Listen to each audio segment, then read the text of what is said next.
گلی رخسار نازک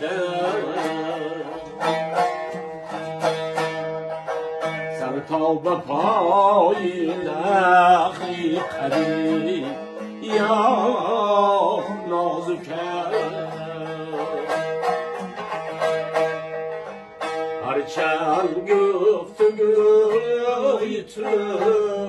بسیار نازک است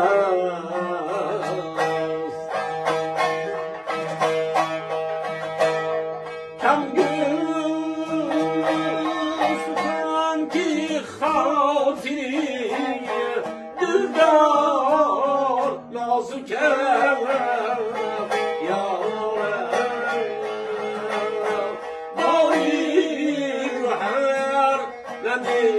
کشم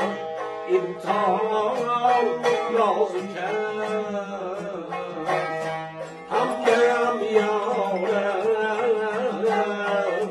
جانم سیگار خورازم رو لیموز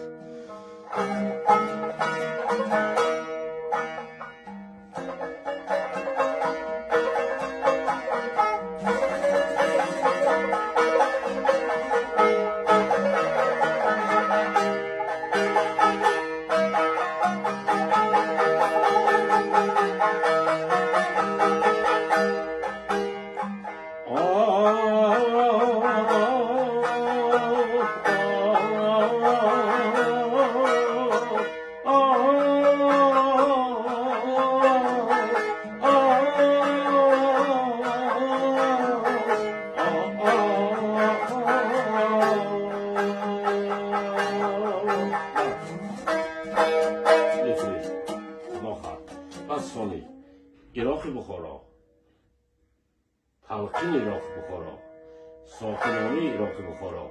چپانداز عراق بخارا اوفای خدا خدا خدا میگذار از وی شما گیریم پرده شما از روش گرفتم میره یا که پرده سی میگیره اونجا میگیره خدا خواهد